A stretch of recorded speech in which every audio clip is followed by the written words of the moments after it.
let us start with our two Mangala shlokas which we have learned.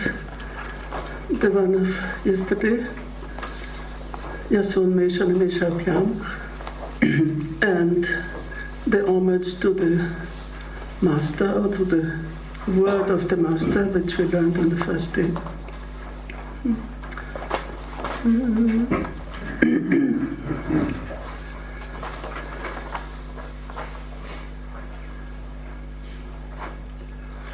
Yasyun Meshani Meshabhyam Jagata Phalayodaya Tam Shakti Chakra Vibhava Prabhavam Shankaram Stuma Yasyun Meshani Meshabhyam Jagata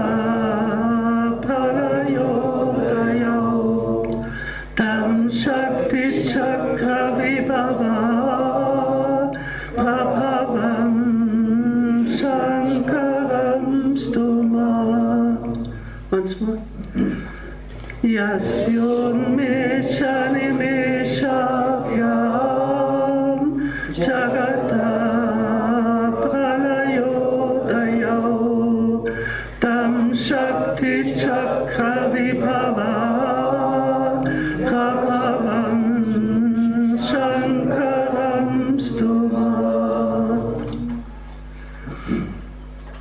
Now the first one was a different tune.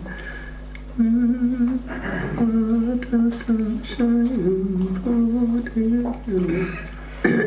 voice is just Agatha Samshayam Bodhi Samudaranatarini Vande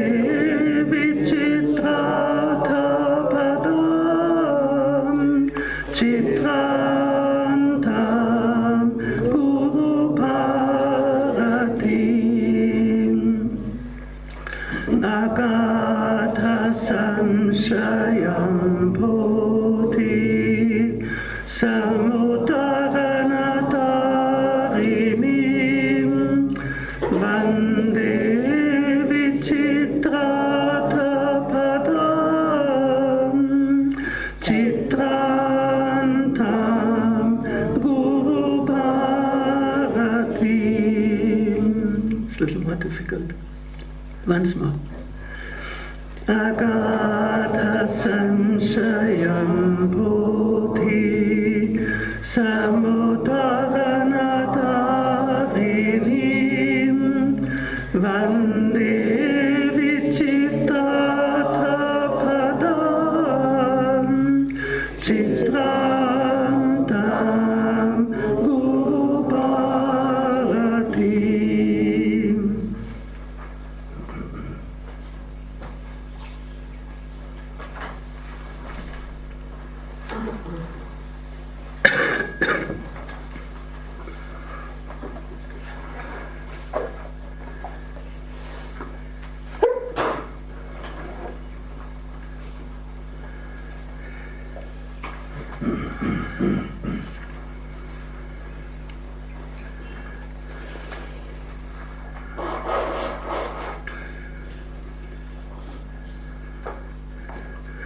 Although I have been urged to go faster, and I will also do it, but you please forgive me if I go back once to the very first shloka and to one meaning. And of course it has so many meanings, as it says Vichitrata Padam Guru Bharatim.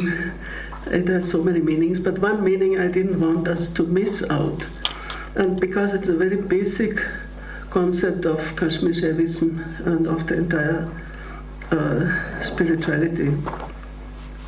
And that is the concept of that everything is related to everything else. Sarvam Sarvatmakam.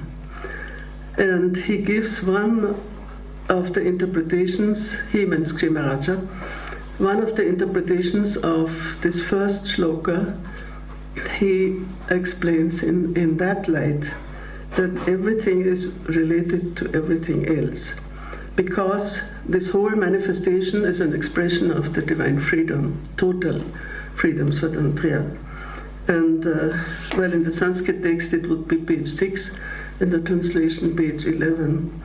But I'm not going into the details, but only to... There is a process of, in the whole of Shaiva, not only cosmology, but what now to quote Panika, cosmotheandric, means everything is connected, the cosmic, the divine, and the human. They are all connected. So the 36 tattvas of the Shaiva cosmology are not only cosmology. You have the cosmos from the earth upwards, and then you have the human elements, the senses, even the internal senses, and so on. And then you have the divine levels of divine manifestation from Sadashiva, Ishvara, Shakti, and Shiva, and with all the intermediates. So that it's all a hierarchy of continuity. There's only one break in that hierarchy, and that is Maya. Maya is the limit, so that whatever is below Maya Tattva is called the impure parts, and what is above Maya, starting with Shuddha Vidya, the pure wisdom, is called the pure part. And part means that there is always a double movement, and this is this whole Shakti Chakra going on, the movement of descent from the divine down to the earth, and ascent from the earth to the divine. And this movement is also constantly going on. Not only is it a movement of descending and ascending, but it's also a movement of constant interrelatedness, total interrelatedness. And that is where what Abhinavagupta develops most extensively in his commentary on the Bharatrishika Tantra, that every single element is connected with every other element.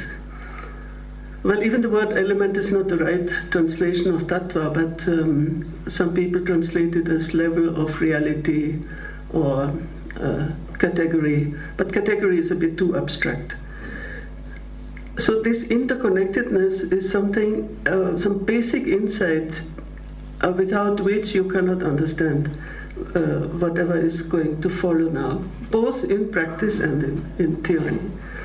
Because if you disconnect, if you take out elements in a disconnected way, then you have missed the whole point. So he says here, Evam cha sarvam sarvamayam eva patayati. Everything means every detail, every element manifests the totality. So every single entity reveals the totality. And that is, of course, a vision which you have to acquire by practicing things which we have learned in the Vijnana Bhairava. It doesn't come automatic. And as we have the beautiful example of Utpaladeva, which is one of my favorite verses in the whole of this tradition, where he says, maybe I'm tempted to quote Utpaladeva, which even Kshemaraja is tempted, so I'm not alone in this. With my eyes closed, relishing within the wonder of inner devotion, may I worship even the blades of grass thus, glory to Shiva, to myself. Anta bhakti chamatkara chavana milite kshana, namo mahyam shivayeti pujayansyam trinanyapi. So even the blades of grass, which belong categorically to the element earth, even they are Shiva. But you have to experience that only when you go into that internal state of absorption where all these differences disappear. And they don't disappear in a kind of mix-up. It is a total misunderstanding. It's not a mix-up.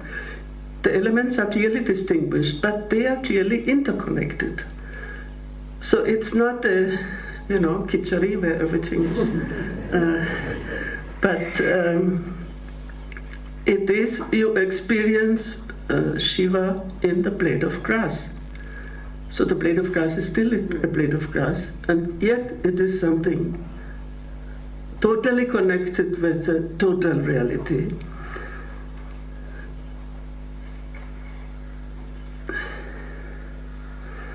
Thus he shows, this is the translation from this little passage, he shows the succeeding stages or elements in a developed form in the preceding ones by making them give up their limitation, and the preceding ones in a limited form by suppressing their higher state in the order of descent. This is the ascending and descending. So he shows everything as of the nature of everything else. The usual perception of difference is due only to limitation caused to appear by him. The teaching of this Shastra is meant to destroy this perception of difference. Enough of this exertion.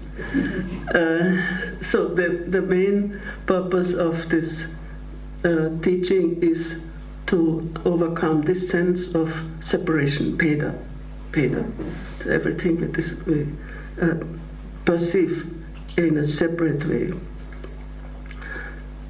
So now we come to verse 4. Okay, we can go a little quicker. Page 40.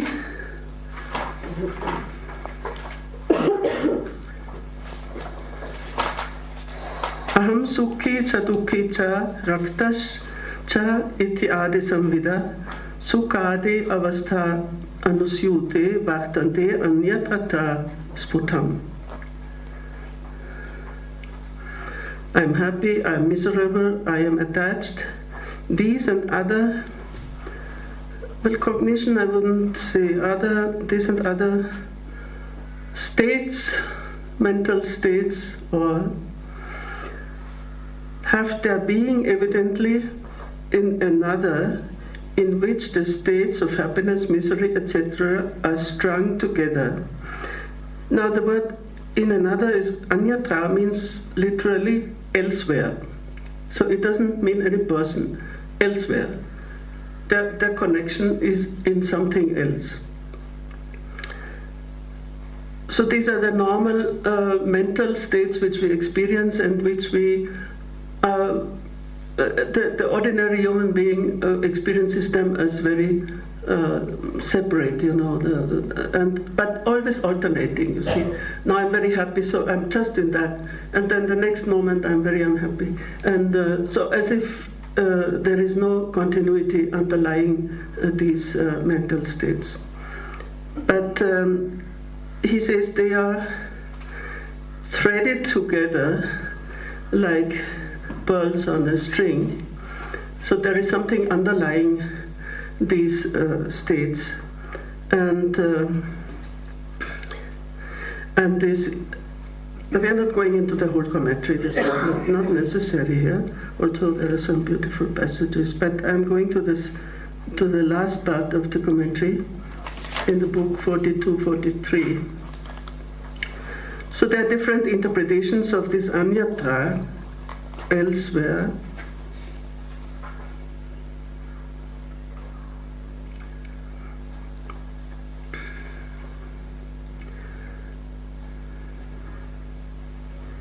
So first he says, page 41, these different states, the rest, the interconnection, anusandhana. Now anusandhana is a very important term in this school, which means not only interconnection but also a kind of contemplation, connecting the elements, uniting, unifying.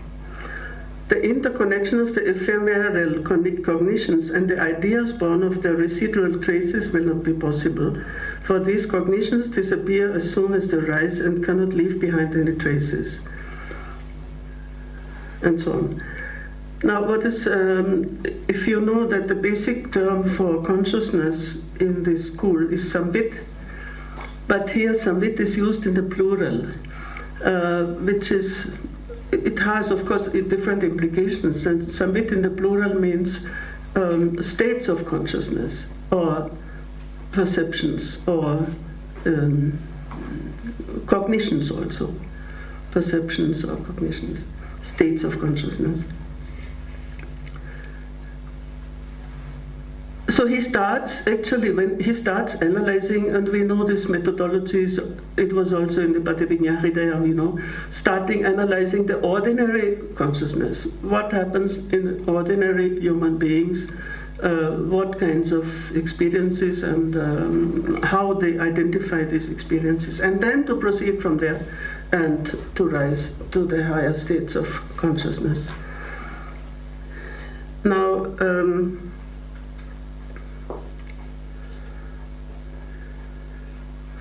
and there is another interesting level of interpretation. That one level would be that these states reside really in Shankara, or in that highest consciousness, but not only. He gives another interpretation where he says Anyatra does not mean in Shankara, who is a compact mass of light and bliss, and who is our own essential nature, as is accepted by us. Therefore, this self is not always tarnished by the conditions of pleasure, pain, etc., but is rather of the nature of consciousness.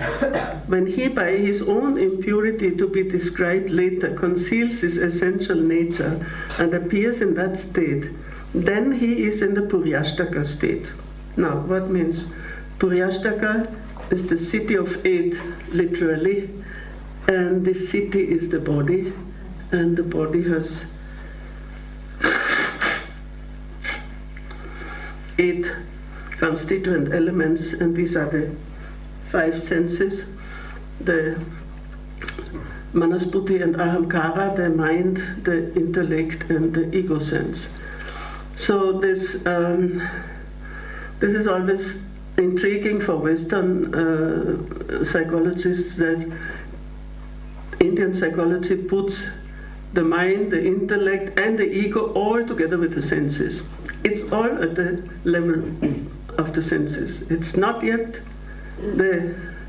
what in the West we would call the soul or spirit and so on. It's all part of a psychophysical entity, which we are. So Puryashtaka is a very technical term, but it includes Manas, Buddhi, Ahamkara. So these states, I'm happy, I'm unhappy, and so on, they have their basis, if you talk psychologically, in the Puryashtaka. So they are caused by these emotions and this sense experience and so on. So their basis is it's sometimes also translated as psychic apparatus. I don't like the word apparatus, but the psychic body, we can say. Subtle body also. The subtle body.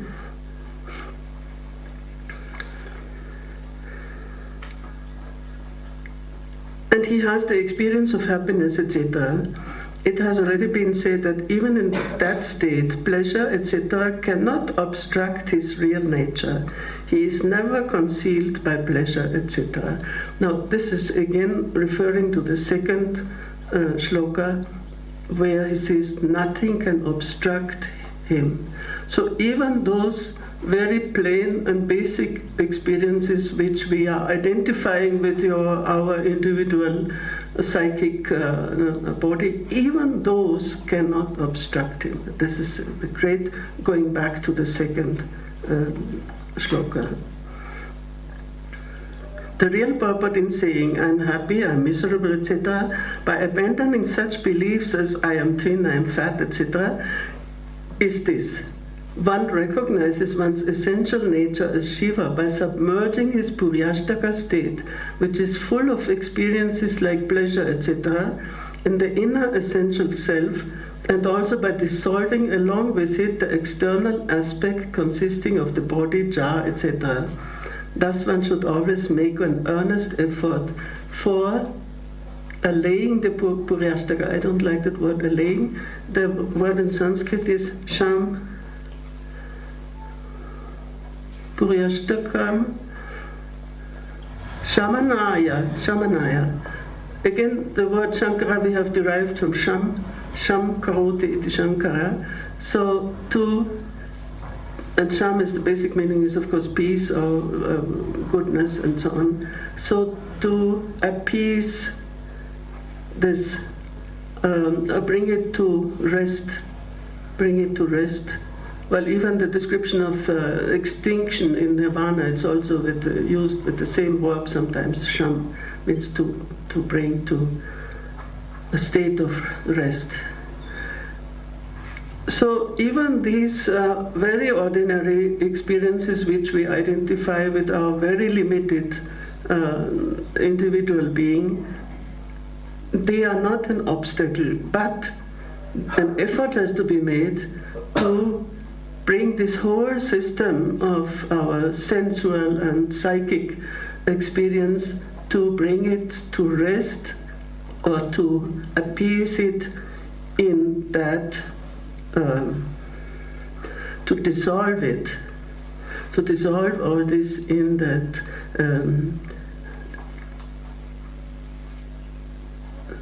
dissolving. Now again, I'm not so happy with the translation. Shiva Svabhavatvam. So in the very essential nature of Shiva. Cessation is a good word. Cessation is good, yeah. But before cessation, I had this big problem because the first thing I translated in my life was the Yoga Sutras. And there is Chittavritti Nirodha. So the question of Nirodha, mostly it has been translated as suppression. I said it is not suppression. And so even cessation, of course cessation can be also gradual, it doesn't need to be violent. But although the word Nirodha implies all this, but still I translated it in a different, I translated it more in this sense, coming to rest or coming to a state of, coming to reaching a state of cessation, but it's a gradual process.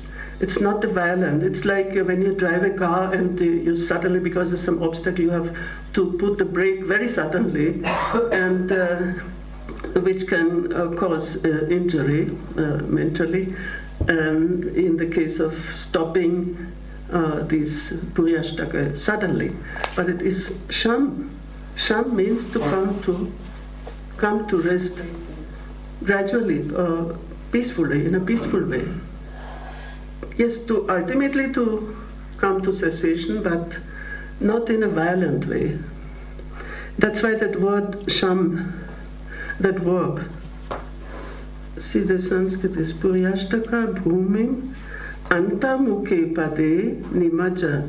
See, it is very beautifully expressed, that merging in that internalized state, merging that Puryashtaka in that internalized, interiorized state, Antamukhe Pade Nimajayam. And Nimajanam, this is so frequently used also in the sense of absorption, contemplation in the sense of deep absorption.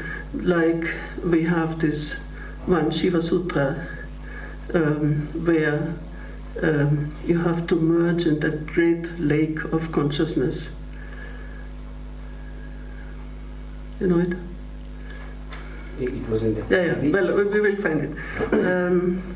So that merging in that lake of consciousness, that is what we do in contemplative meditation. And this is the same Nimajanam.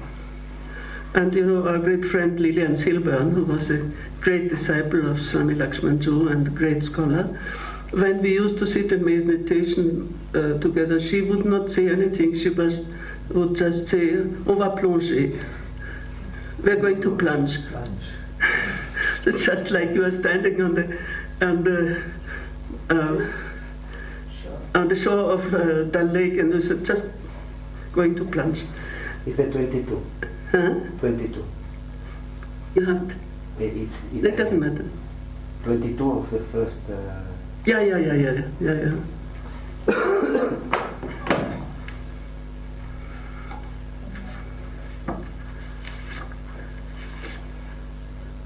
Maharada Anusandhanat Mantravirya Anubhava. But that doesn't use the same verb, but the meaning is that merging in that great lake.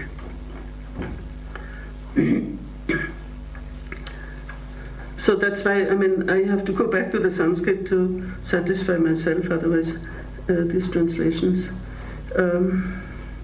Nimajayams tat anushangena bahyasya api. So not only merging that internal psychic body in that internalized state, but even external things like the body and the pot and so on, so things, objects which you perceive.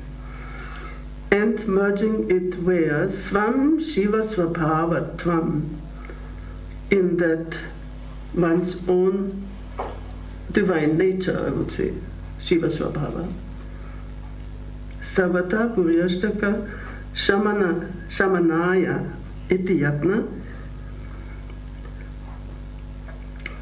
So, what this sutra, or what this, well, I'm not wrong in saying sutra, this Kārikā teaches us is that there are these ordinary perceptions, ordinary experiences, which every being, not even human beings, even animals, even the dogs, they are happy if you feed them, they are unhappy if you don't feed them. So this is a very common state, Puryashtaka. But these states have to be recognized that they have some underlying basis. That underlying basis may be either our own psyche, which is also an expression of the Shiva nature, as he says, or it is that divine nature itself. Svam Shiva Svabhava. Svam Shiva Svabhava, one's own divine nature. And then the spiritual practice or the meditation, whatever you may call it, consists in merging that limited perception which is conditioned by your senses and your ego and your mind and so on. So all these things which determine us all the time, condition us all the time. But to all this whole conditioning, to make it merge in that Svam Shiva Svabhavam, one's own divine nature.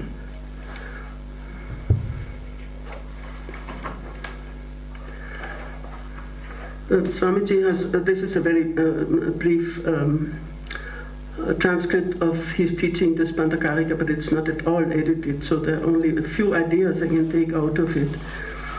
Where he says Sukha, Dukkha and Raga, they are woven in that Spanda. Of course, Spanda is only given by the commentary, not by the text. They are residing in that. This perception that I'm happy, that I'm sad, I'm attached, etc. This kind of perception exists in that state of God consciousness where all these perceptions are woven together. So that image of that string weaving together.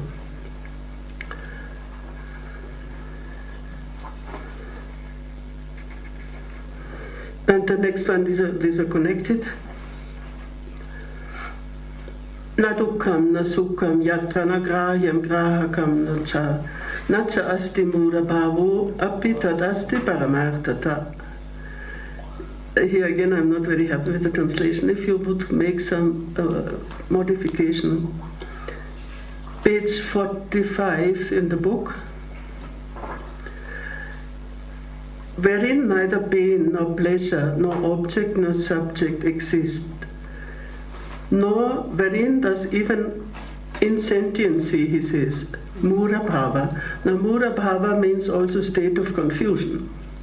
And it's very often said when you, what are the three basic states, mental states, happiness, unhappiness, and confusion, because confusion is neither here nor there. So moha, mostly it is called moha. but Vimura or Mura Bhava, it is also state of confusion. It's a kind of the third state. That tat asti paramartata. So now here I agree with that sutra style.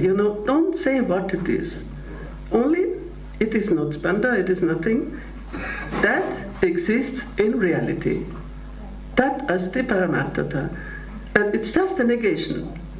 See, there is neither happiness, nor sadness, nor subject, nor object, nor confusion. That is in reality. And that reminds us of the Vijnana Bhairava, where he says, well, if you deny all this, if you empty all that, what remains? Tat taptvam avashishyate. Reality alone remains.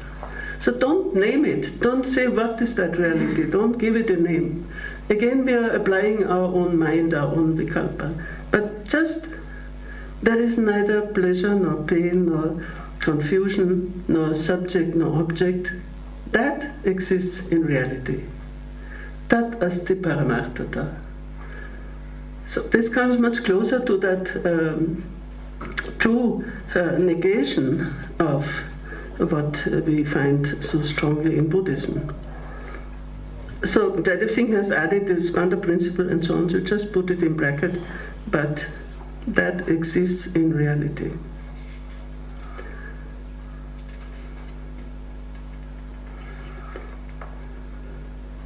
And then he gives, so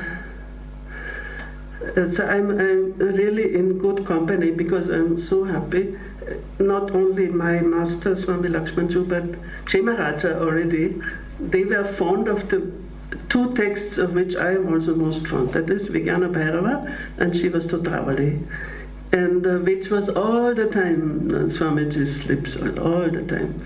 But even starting from Kshemaraja, it's very much in the tradition.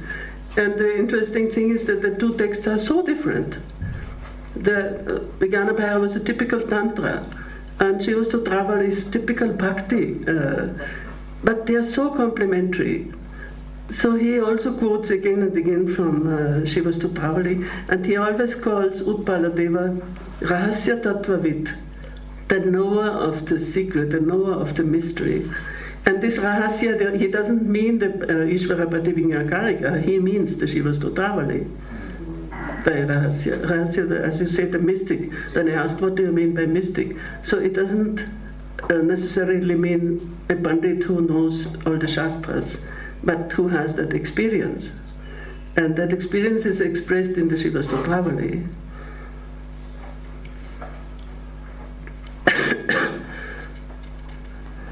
So now we'll again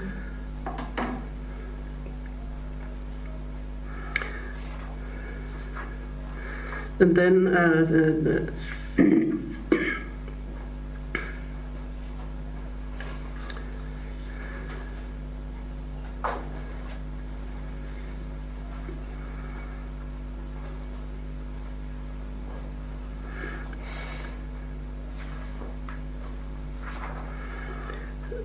see what he says, that these experiences which are here denied, that whatever inner object there is, like pain, pleasure, etc., or whatever external object like blue or yellow or whatever subject like the Puryashtaka body and senses, have evidently no existence. When they are experienced, then being experienced, they are of the nature of consciousness. And that is they are simply consciousness. And so on. Can I have a question? Can I have a question? Yeah. I mean, we ordinary human beings, we have some particular type of consciousness, what you already said, human, or you gave some word, ordinary consciousness. So as far as we are concerned, the states of happiness and the dukh and all these things, how should we as a human being observe them? I mean, what should be the state of our consciousness that time? But that's what you just said in the last sutta. That's what it just said. That you be aware that all these states arise from your Puriyashtaka, means from your own psychological makeup, if you want to call it like that. And then this psychological makeup, this is not a final thing. This you have to merge it into your divine nature. That's what they said at the end. It's very clearly said. So what you do in your meditation or in your spiritual practice, it is precisely transforming these experiences and the basis of these experiences, which is your limited individuality, and then merging it into that, your own divine nature. Svam Shiva Svabhavam. So that's what he just said. And here it is one step further, which means to say that these states don't exist. Neither subject nor object nor happiness nor sorrow.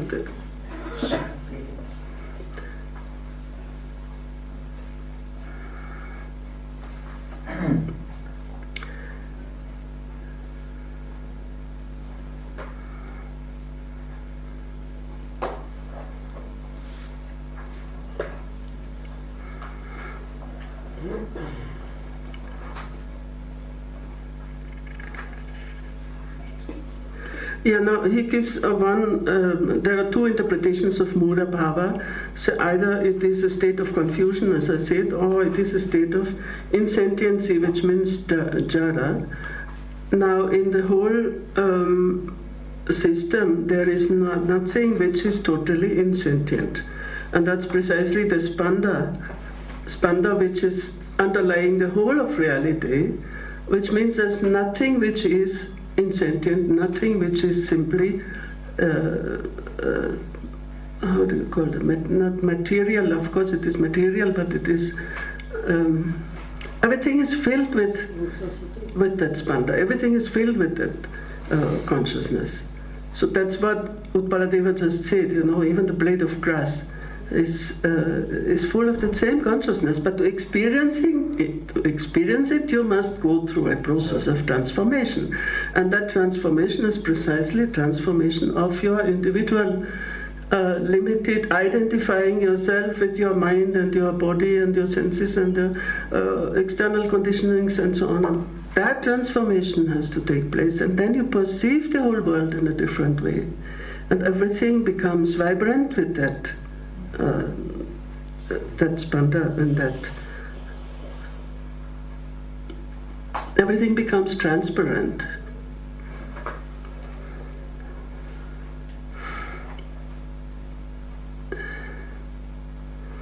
Now he goes into the question, the commentary goes into the question of Prakasha Vimarsha, and there he's hitting at the Vedantis, but there's a very, I'm sorry, I cannot resist using this quotation. He says, what happens, it's not Kshemaraja, he quotes Pattanayaka. Now Pattanayaka was one of the great aestheticians and poeticians of Kashmir, who has strongly influenced Abhinavagupta in the field of poetics. And this quotation is sometimes found when it's a question that the people, the Vedantis, they don't recognize Shakti. See, for them, Brahman is everything. Then he says, Napumsakamidam nata param brahma palet kiyat tat paurushi niyoktrit chet nasya tat shakti sundari. Again, I don't like his translation, but see, your supreme Brahman, which is neuter, and neuter means also eunuch, how can it bring any fruit unless it is stimulated by this beautiful energy, Shakti? Unless it is stimulated by this beautiful Shakti, how can it produce anything? So that's the criticism of Brahman, of the Vedantic Brahman, of course by a poetician, but it has been quoted many times that without Shakti, how can you have anything, any creation, any manifestation, any beauty also, but it's not only beauty, it's the whole of reality, which depends on Shakti. So manifestation, Shakti is stimulated by Shiva, or is Shiva stimulated by Shakti? Well, I mean, he says Brahman should be stimulated by Shakti, but Brahman being a eunuch, so how can he be? But in Kashmiri Shaivism, the base is supposed to be Shiva. And well, they are undivided, so you cannot give any priority. It's abheda. It is abheda, but it is a dynamic. I mean, the Shakti means dynamism. So that dynamism is inherent in the divine reality itself.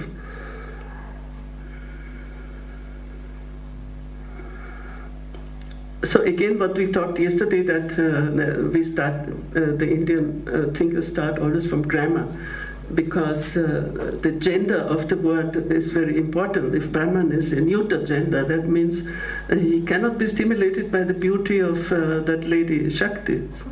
So this it's a play with the words also, but by the way, also hitting at some philosophical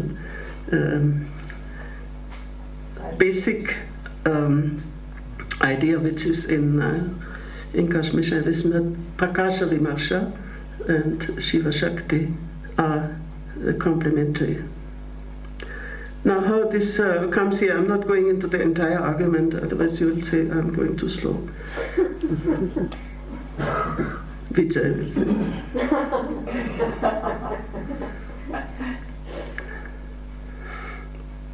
Now, let us come. I'm always trying to go to the more spiritual interpretation than leaving aside the more philosophical ones, which are also necessary, but it requires more time. Where he goes into argument and counter-argument, that somebody could be objecting this and that in response to that and so on. But we are coming to the page 48, 49.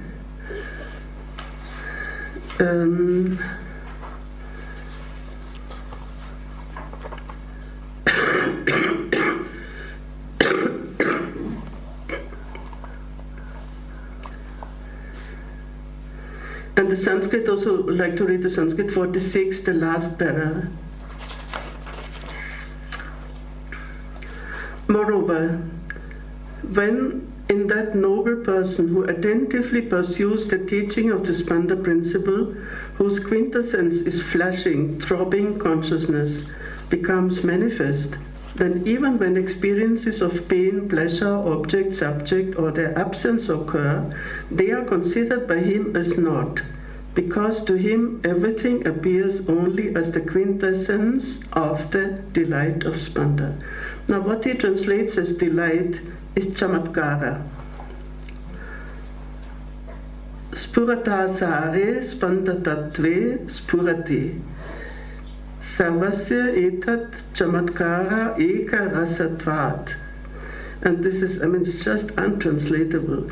You know, it's also full of aesthetic concepts, rasa and chamatkara, so that overflowing joy of experiencing that delight, which expresses itself in a state of wonder, of surprise.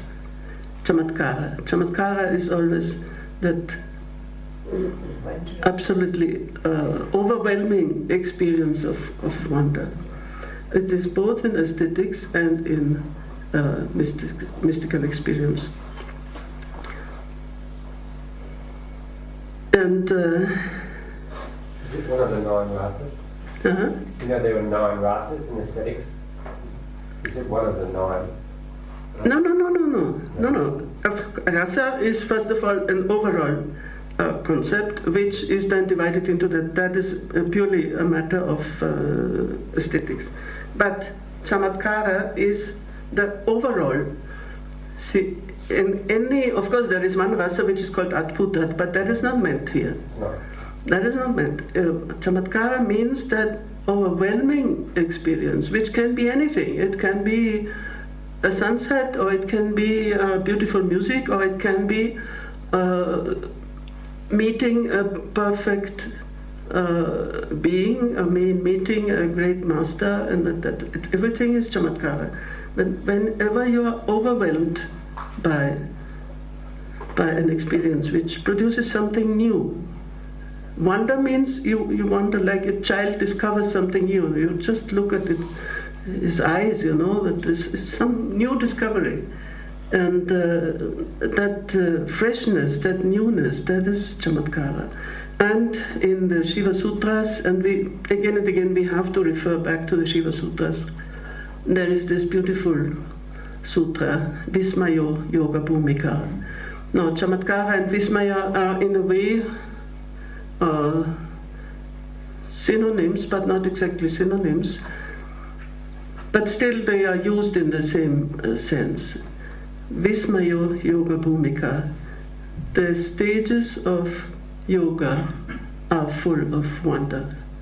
So every new stage brings a new sense of surprise. It's a surprise. It's not that, well, you have read it in the book and then you say, oh yes, acha, this is what I have just. But it's not like that, you must be overwhelmed. And something unexpected, even if you have read it in the book, but when you're actually experiencing, it's quite different. It is it's always wonderful, and so that is this chamatkara which he has translated as delight. Give me some.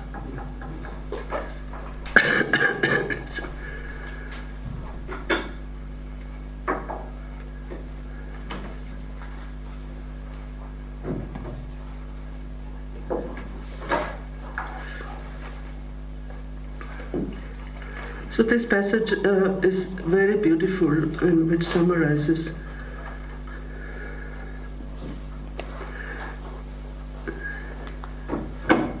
because to him everything, thank you, appears only as quintessence is the sara of the wonder of, Spanda is not even there.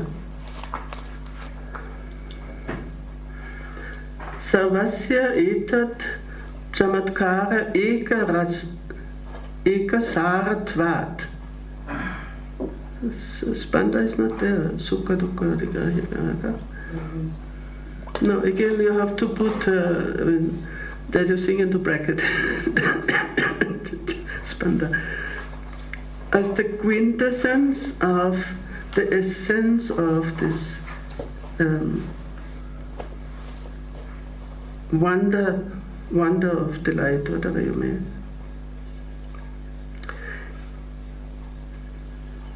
And then, no wonder, he now quotes his Mahagurava, and this Mahagurava means in plural is again Utpaladeva. And so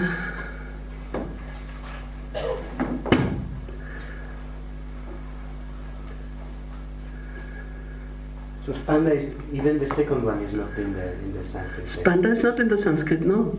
That's what I say, you put it in bracket.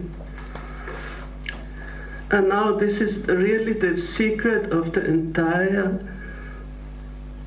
Kashmir Shaivism in this one verse, which he quotes from the Shiva Sutravali.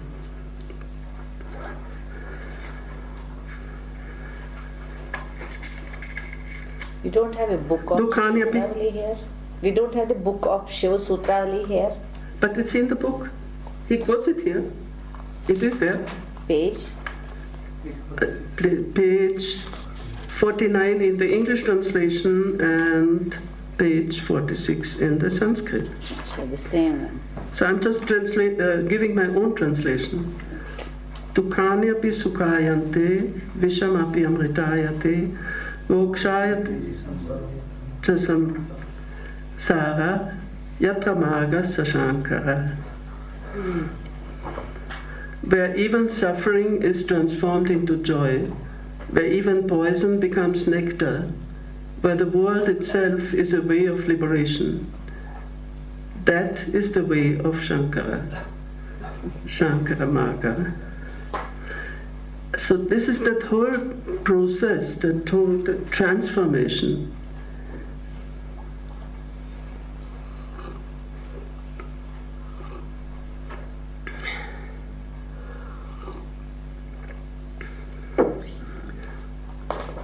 And it's even, well, you can call it a transformation, or you can call it something happening simultaneously. It's like in certain school of Buddhism, you say samsara is nirvana. I mean, it is. Mokshayate samsara. So that samsara itself is moksha, is a way of moksha. It's not a slow process of transformation or anything, but it is like that.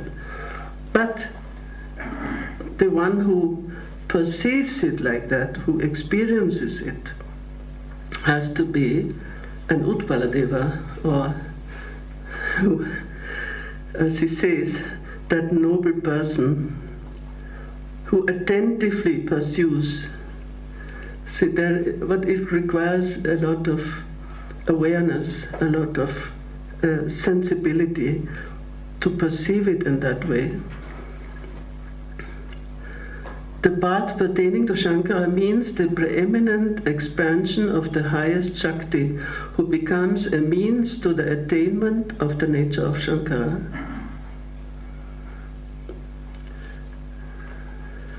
Yatra Marga Sa Shankara. Now, in the commentary, a Sanskrit commentary on the Shiva Stotravali, Kshemaraja interprets Marga as Param Shaktam Padam, the supreme state of energy. So it's not just a path, it's a state.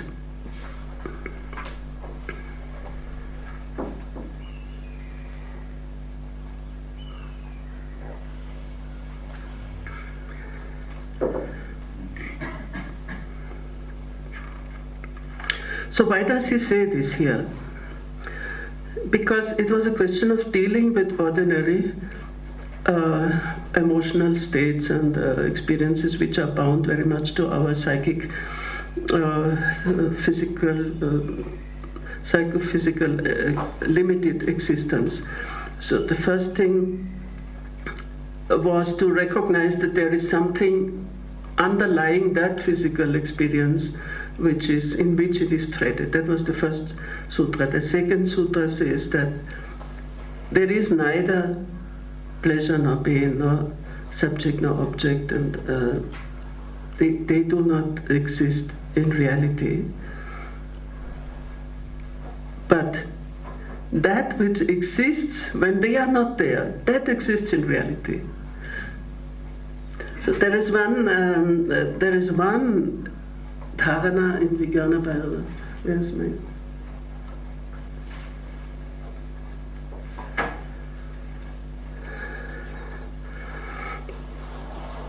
Where he says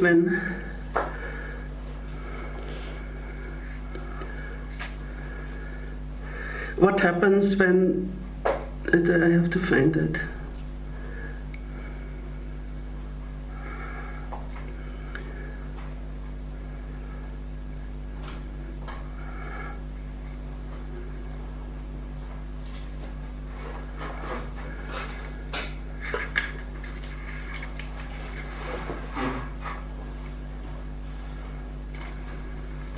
It's rather towards the end.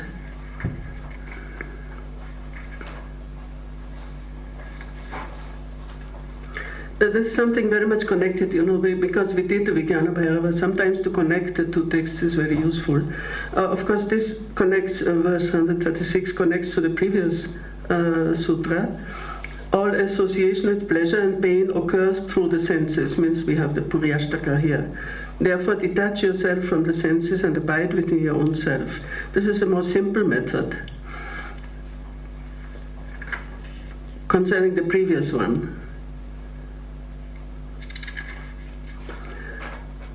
And then a little advanced one, or dear one, where the mind, the individual consciousness, the vital energy, and the limited ego these four have disappeared, then the nature of Bhairava appears. So that is already the negative state of this sutra.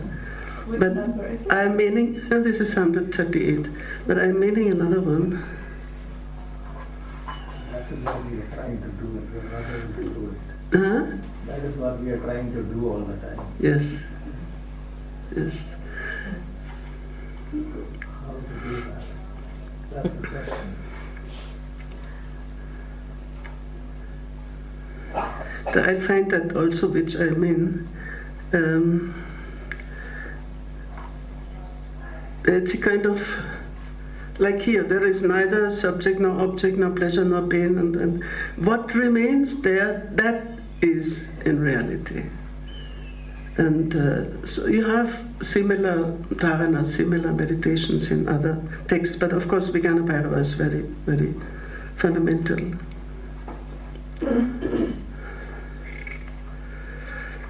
So now we come. Can you please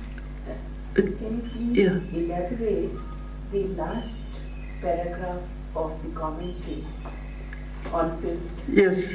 Last paragraph, the part pertaining to Shankara. Yeah. Let us see the Sanskrit.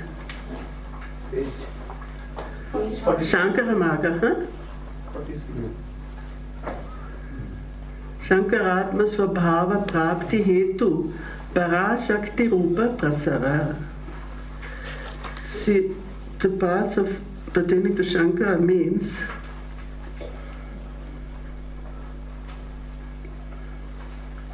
the expansion of the supreme energy, Para Shakti Rupa Prasara, which is a cause of the attainment of one's own, I would just translate it, one's own divine nature, Shankaratma Svabhava Prapti Hetu.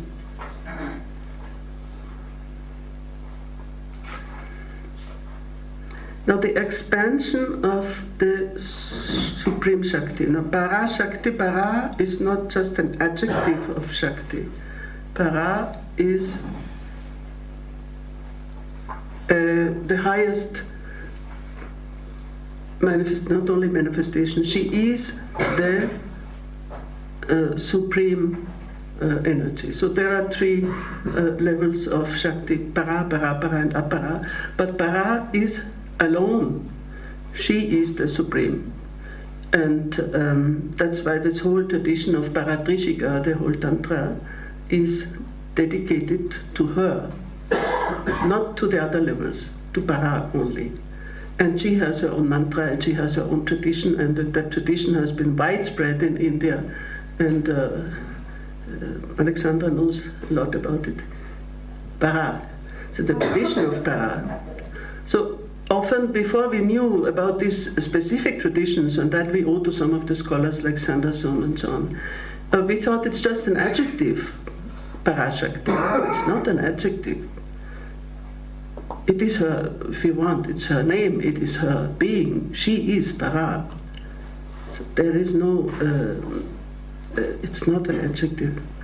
So what happens, I mean, this is very important you ask this question, because in this whole process, now we are observing a spiritual process, which he has quoted Utpaladeva to see where this transformation of suffering into joy and poison into nectar, and this happens in that process. And this process is the prasara, means that expansion of that Parashakti, which is a cause, under the question of Meenakshi again, that she is the cause of the attainment. So without her, there is no attainment of Shankara, of one's own divine nature. And that's why he criticizes the Vedantis who say that they don't have any Shakti, so they have only neutral Brahma, which is totally neutral and sitting in the absolute motionlessness. Yeah, motionless, that is Nishkriya. Nishkriya. The word they use in a derogatory term in that stanza you read? Mm-hmm. The word Punsal is used in a derogatory manner in that stanza you read about Vedantis? I couldn't get the question. The word napumsak is used. Napumsak, yes. Is that used in a derogatory manner in that skanda? Yeah, yes, napumsak. Inert. That's why grammar is often the key. But the translation is very wide. It doesn't mean neutral actually. Neutral is a very wide translation for the word.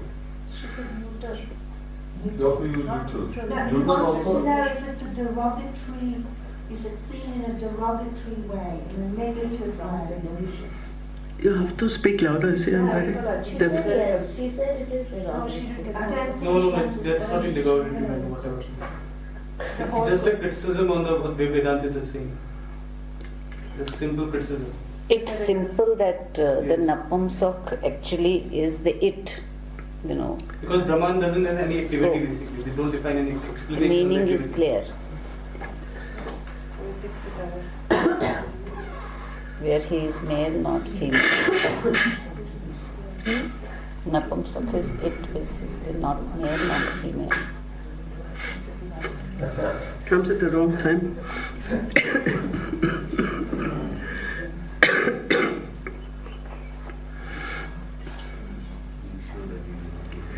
So we will try to do verses 6 and 7 so that we, in the afternoon, we can proceed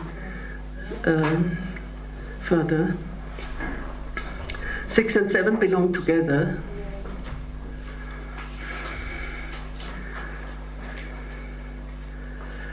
Now he has been speaking about Puriyashtaka, which implies the senses and the mind, the intellect and the ego. And now he comes to the whole question of senses, sense experience.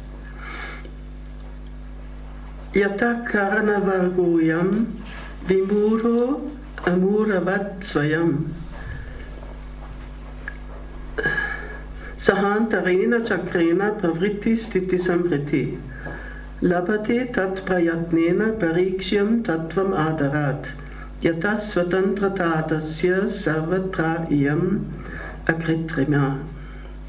Now these two verses contain a very, very central concept of Kashmir Shaivism, but still not the term Spanda. So yesterday Meenakshi was asking why this text is so important. This is the only basic text on this whole school of Spanda in the whole of Indian philosophy. And still he is so reluctant to use or to describe the term Spanda. So this is very significant because as in the Vijnana Bhairava we have always stressed, that it's not a philosophy or a definition. You have all this philosophy, you have it. But here it's a question of the experience. And if at the level of experience you immediately come with a definition, you first have to lead. You have to lead the sadhaka to reach that point where that spanda can flash, as it is used at all the spurati, where it flashes. So it's not just to give you a nice definition at the beginning, then you say, yes, now I know what is spanda. So we can go home and we don't need to spend the rest of the week. So he is still on the way of leading you through the experience, and the experience means through our senses. So that the normal perception way of perceiving. So let us first read. I'm sorry, I should read also Mark's translation because the book is so heavy. That principle should be examined with great care and reverence, by which this group of senses, though insentient, acts as a sentient force by itself, and along with the inner group of senses goes towards objects, takes pleasure in their maintenance, and withdraws it into itself, because this natural freedom of it prevails everywhere. This is not bad as a translation, not bad. He doesn't add things which are not there. But let us see what Mark says, 6:7. That principle should be examined with effort and reverence, because its uncreated freedom prevails everywhere. By virtue of it, the senses, along with the inner circle, although unconscious, behave as if conscious in themselves and move towards other objects, rest there and withdraw from them.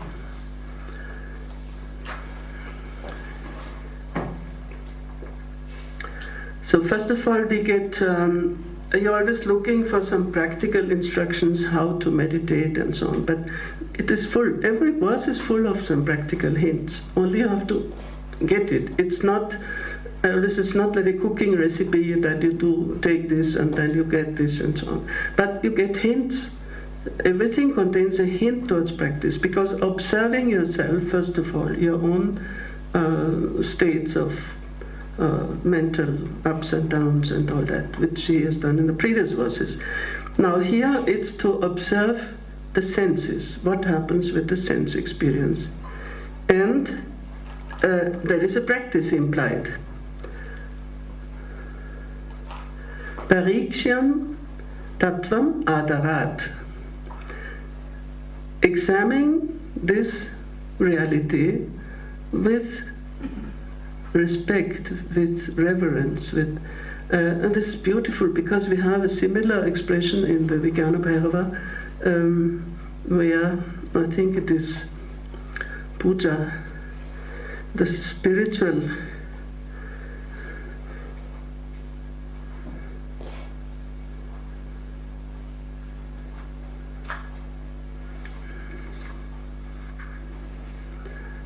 adara.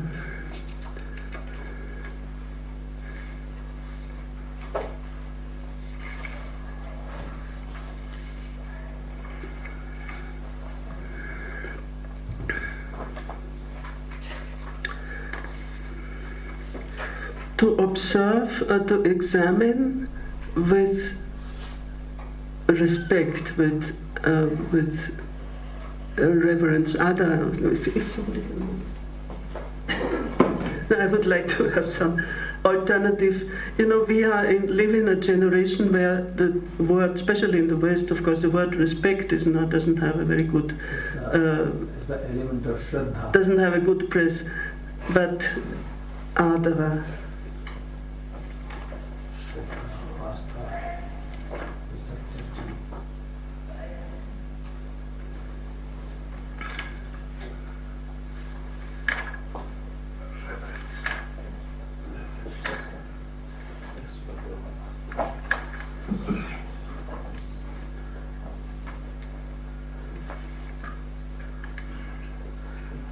Honor,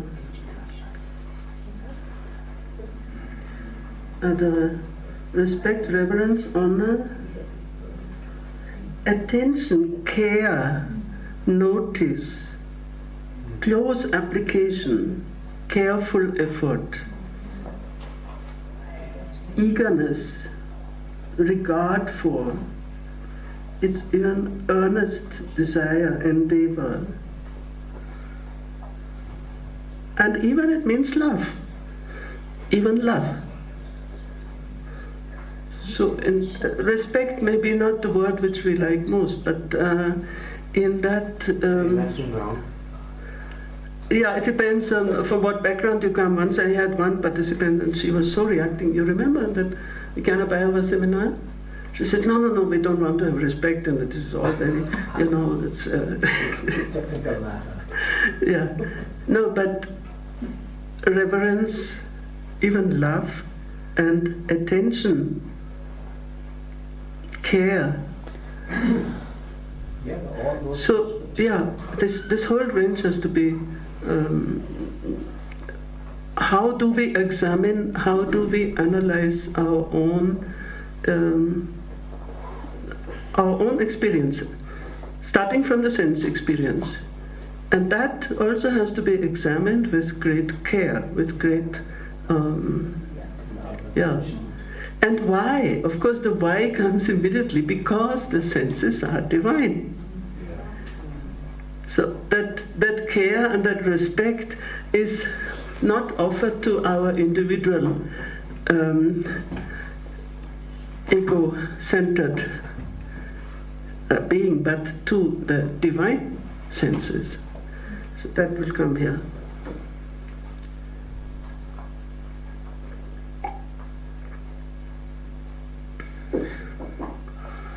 So the practice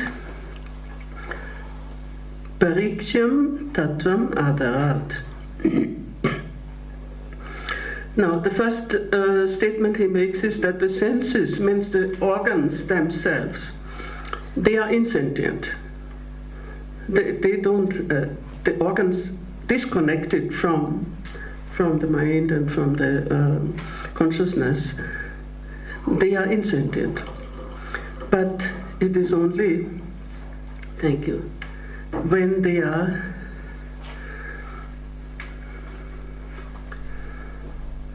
along with the inner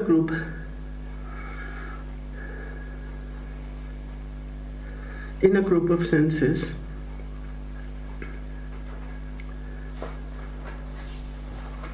Antarena Chakrena. Chakra, we had the Shakti Chakra, so Shakti Chakra, one of the meanings is also the group of senses.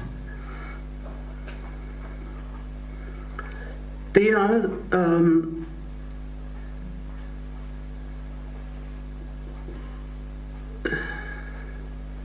pravrittis chakrena. Saha antarena chakrena pravrittis stiti samriti labate. Yeah, and this, I didn't complete the injunction for practices prayatnena pariksham tattvam adarat. There is effort and there is respect. And there is a spirit of analysis, analyzing yourself, analyzing what is going on within you when you have some sense experience. Huh? That's the word pariksha. Yeah, pariksha, yes. Examine. Yeah, prayatnena. So, I mean, this is also a kind of meditation or of self-observation, self-analysis, to observe what happens with your sense experience. That although they themselves are not sentient, but they are pushed, they are enlivened by the inner chakra, Antarena Chakrena, chakra of senses, of the sense divinities. Yatas Vatantrata Tasya Sarvatra Iyam Akritrima. So the process is of going out. I mean, it's a very simple observation, going out, staying there for a moment and then returning. Samriti, like samhara. That's what we say, that the 5 acts of Shiva, they are constantly going on, or even in our sense perception. It is creating by going out, then establishing by staying, remaining with that object, and then withdrawing. With samhara actually means withdrawing. It doesn't mean destroying.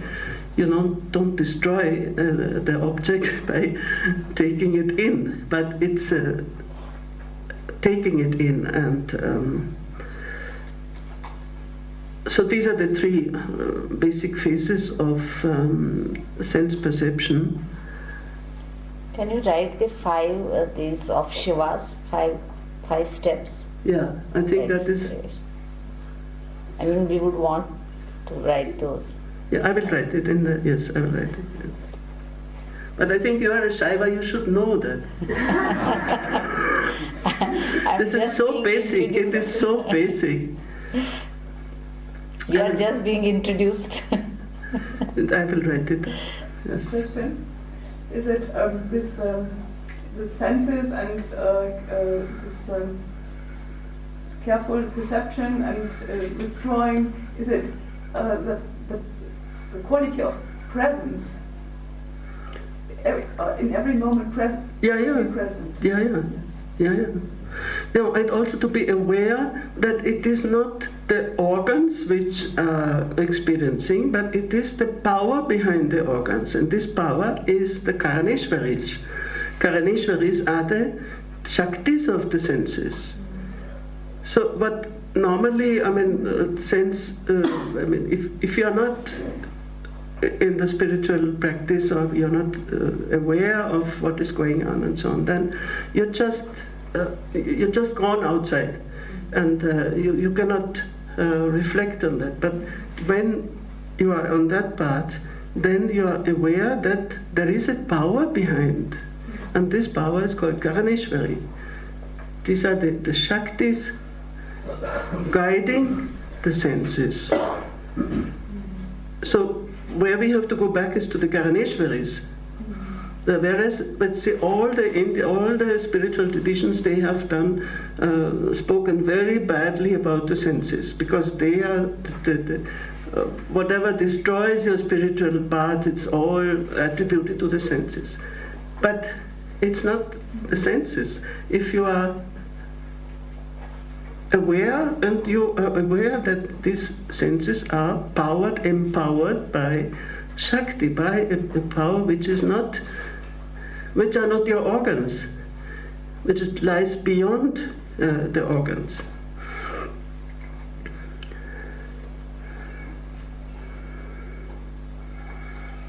And yet it's what causes Maya.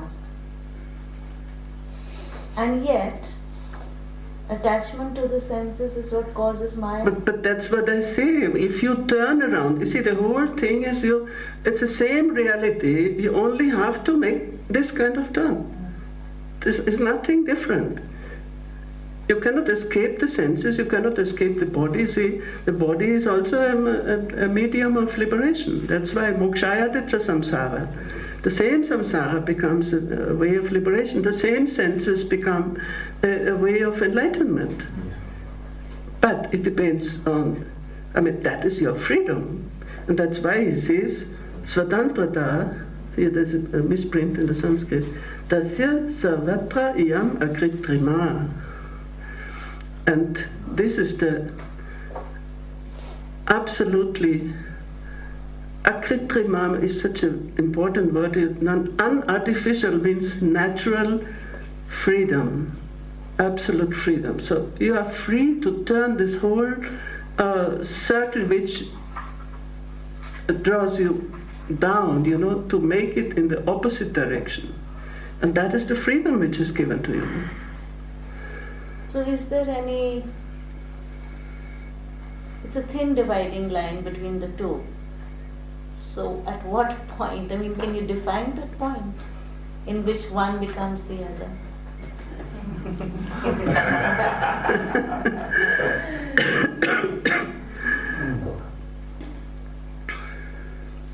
See, these texts are very, very compact, and then you have to, and that's why these commentaries, they make it very explicit and so on. We can add our own mirch and masala, but actually they give us so many hints how to transform that normal limited consciousness into that absolute unlimited freedom.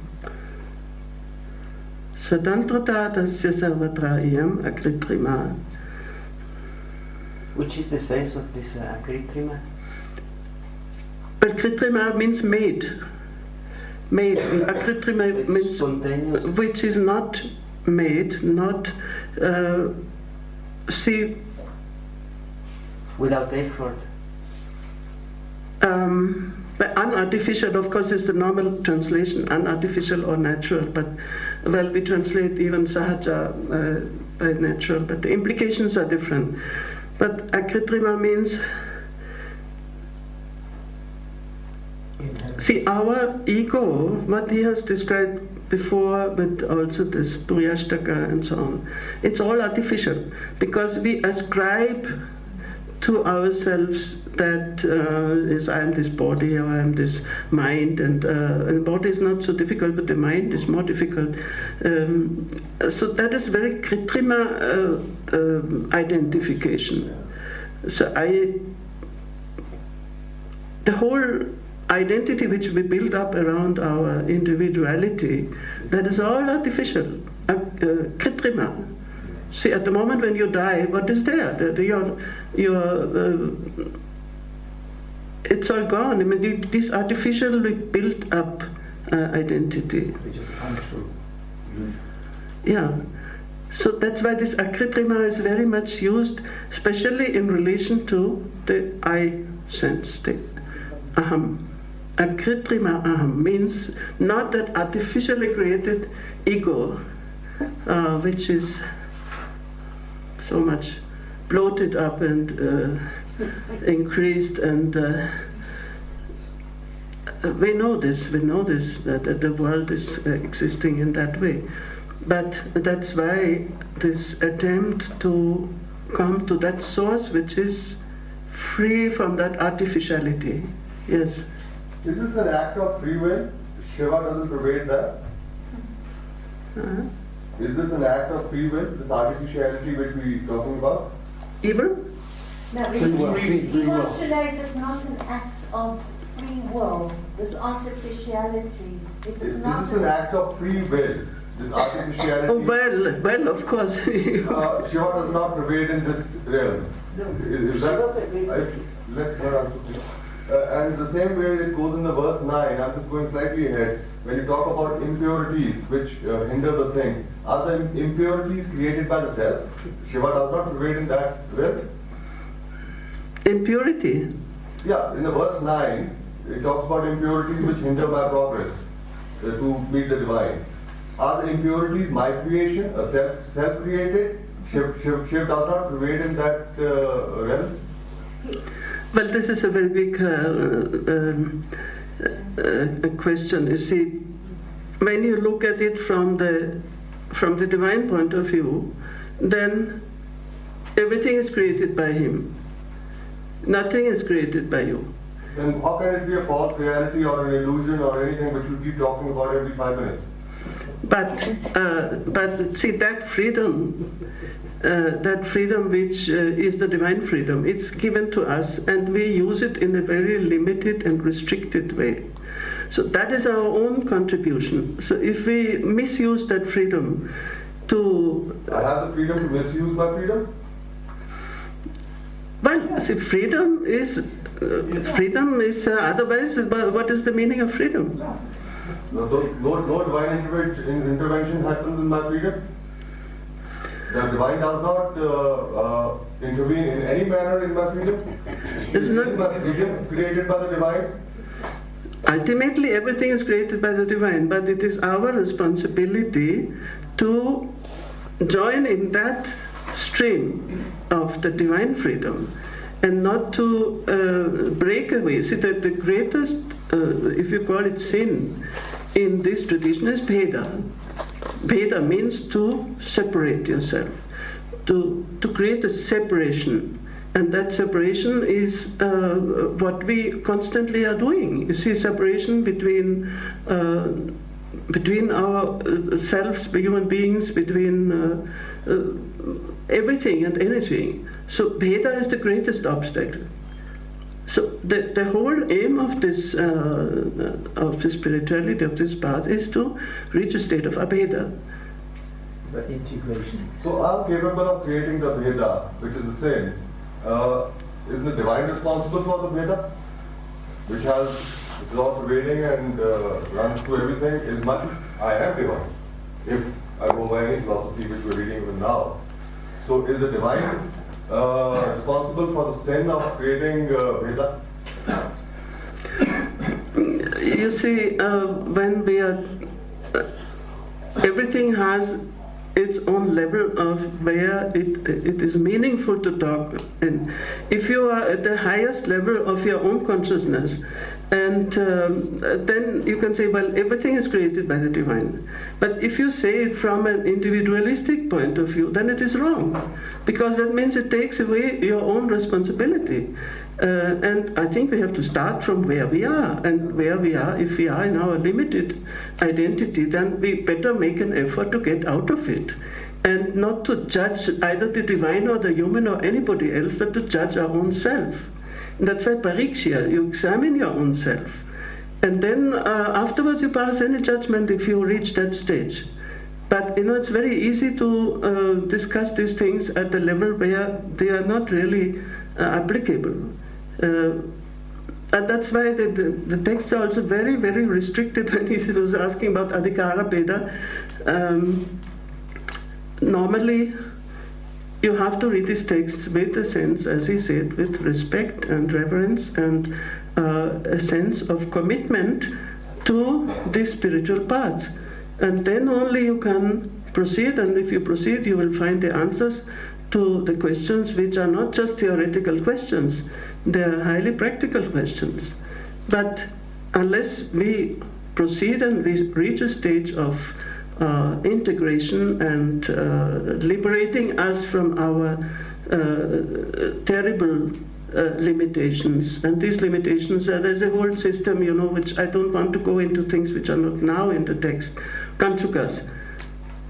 So the same qualities, just a moment, which are divine, like omniscience, Sarvajñatva. So all the divine qualities in our individual existence, we have limited them.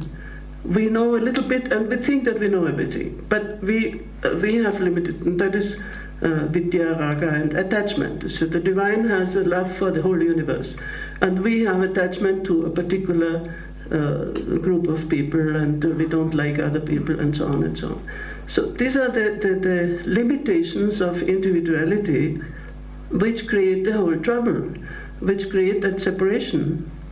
So unless we make an effort to overcome these limitations and to expand to that consciousness which is all-embracing and which is total freedom, then we cannot judge about things. It's our own responsibility. If you think that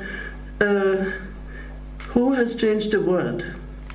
It's a Buddha, it's a Jesus, it is a Shankara, it's an Abhinavagupta. See, the saints who have realized their own true identity, they have changed the world more than any politician.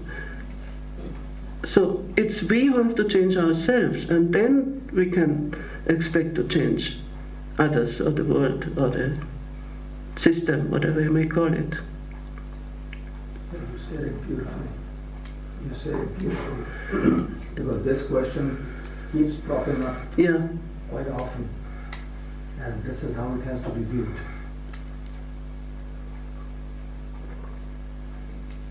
Can you also say, Yes, sorry.